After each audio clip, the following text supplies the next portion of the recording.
In our last hour on Sunday morning, we're going to meet Erana James, whose role as one of the stranded young women in the TV series The Wilds has catapulted her to international prominence, and we'll also hear her song choices because she's in the musical chair.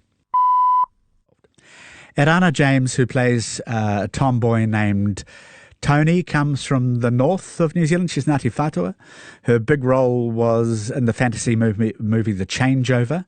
Right now she's living in Australia. The Wilds has been renewed for a second season. The first one's streaming on 3 now. Kia ora, Erana. Hello across the ditch. Hello, how are you doing? Nice to have your company. Now, you were brought up on an avocado farm in Whangarei, but moved to Wellington when you were 10. These days you're based in Melbourne? Yeah, they've been based in Melbourne for the maybe past year and a half. Where's home? I mean, you're well and truly lost, of course, in the wilds, but in real life? Home is both, the avocado orchard in Whangarei, where my granddad lives, or Wellington, Brooklyn, Wellington. I bet you love going back to the avocado orchard. It sounds pleasant. It is lovely. There's just big open spaces, plum trees, and you can just wander around and pick various fruits that may be growing, and it's so lovely. Very wholesome. Yes, very wholesome. Why Melbourne? I came over to visit some friends, and then, I don't know, I just met some really cool people over here and made me feel very welcome. And maybe I was ready for a little bit of a change. I'd been in Wellington for 10 years. So I thought, God, why not? Maybe just make the move over to Australia. I know to my mother's upset I'm now a semi-adopted Australian. It's a good town, Melbourne, though. I love it. It's so great. There's always a lot going on, and the culture, lots of art and food and theatre and stuff. So it's a super great city to be based in. When did you catch the acting bug? I would have been maybe 16. I did drama and stuff in school, but I never really took it too seriously. I think it was just an outlet for my eccentric nature. But I decided doing some classes out of Writer Studios, a creative performing arts school that my mum runs, with Miranda Harcourt on Saturday mornings. So I was about 16. And then, Miranda and Stuart I caught their eye to play the lead in their film The Changeover. Yeah, that was your big break, wasn't it? And you were only 18.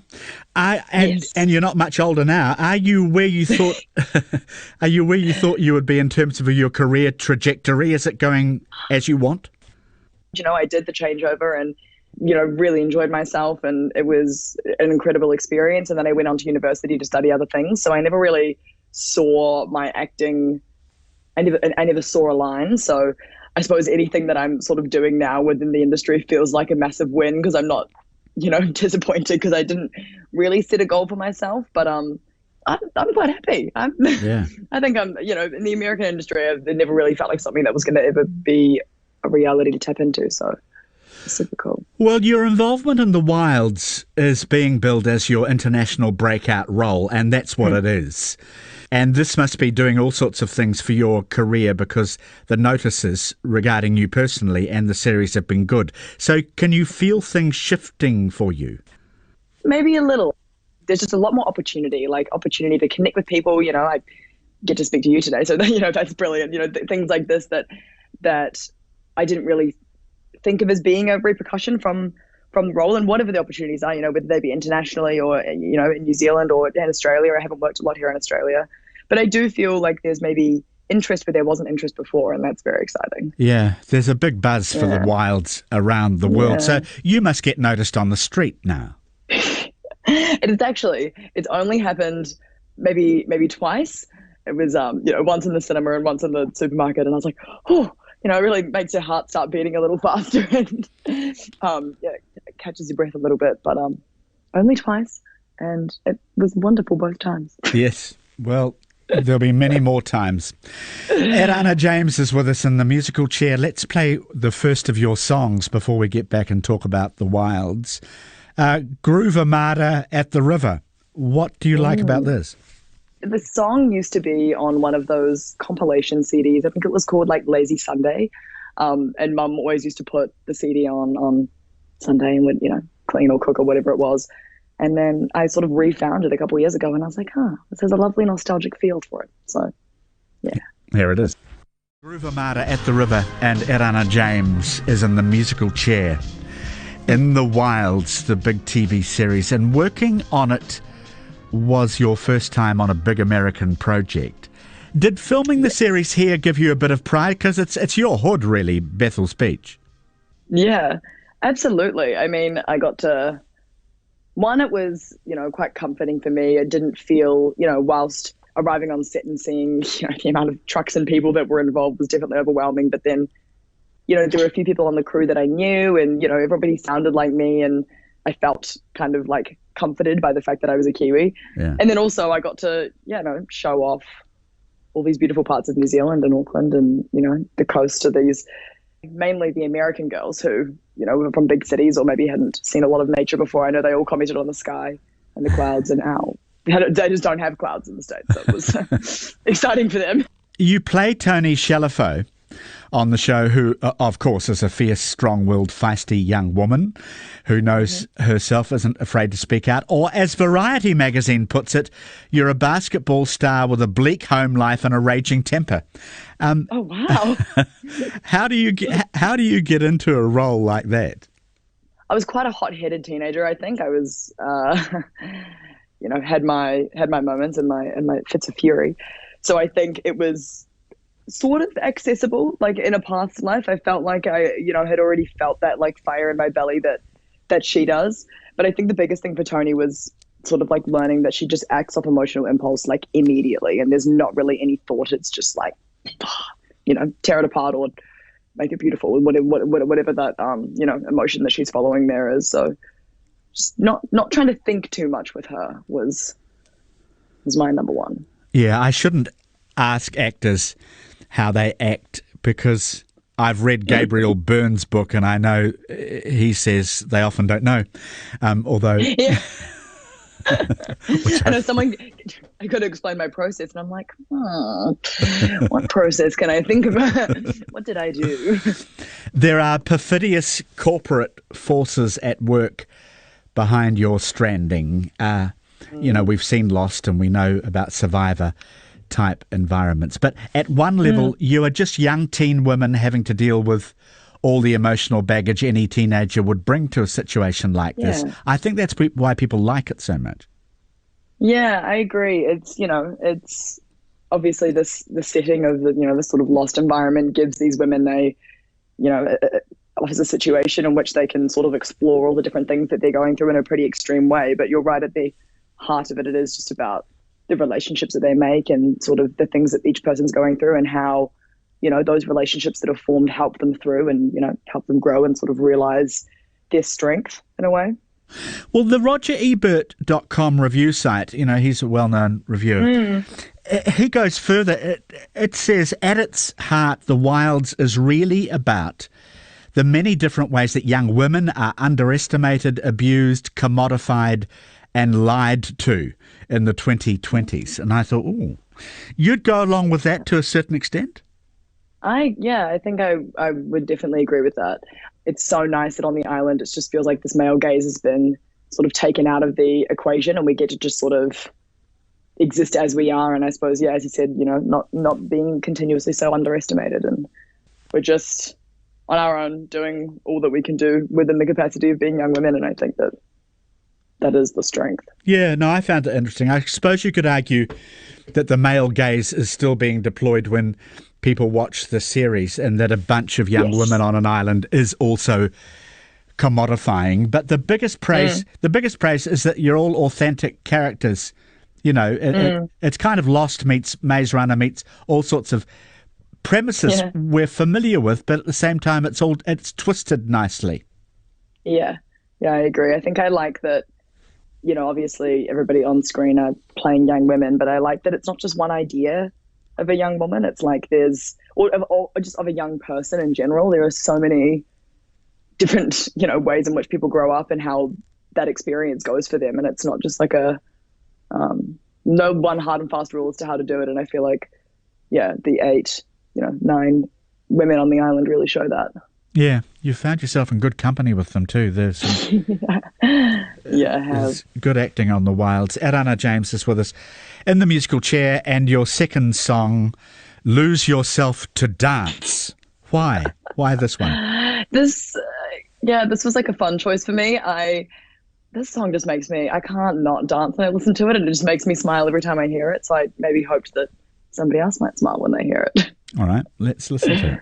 The song that makes Erana smile, Lose Yourself to Dance, Daft Punk. A bit more about the wilds, which you're starring in if people have just joined us. You were brought up, not in real life, on an Indian reservation. Did your knowledge of the history of the Ngāti Whātua Rohe help with that kind of identification at all? Definitely. It's interesting because one of the other characters in the show, Martha, she plays a Native American character. And so I got to speak with her so much about sort of our connection through being Indigenous people and, you know, each of our individual spirituality that sort of crossed over. And it, you know, having this collective, you know, this unity or this collective identity that I feel in, you know, like tangata whenua in Aotearoa and how I feel here, and then being able to have that conversation with somebody like Jenna and be able to draw those connections. Because I never claimed to play a Native American character in the show, but being able to play an Indigenous character, regardless of where that person's from, was brilliant. And yeah, I mean, I learned so much about, just sort of the history of Native American people and, you know, the way in which they were oppressed, but then also their spirituality, which was so beautiful and strangely similar to, you know, to us, based on how far away we are in the world. It's cool that there's that cross-cultural connection. Yeah, and a very interesting one as far as you're concerned. So you get to be half of the strongest relationship on the series, really. Has the series put you off eating mussels? No, thankfully I've always been a big fan, and that day didn't change that. I'm still a very big fan of mussels. I should say, for people who haven't seen it, that you have a nasty reaction to eating mussels.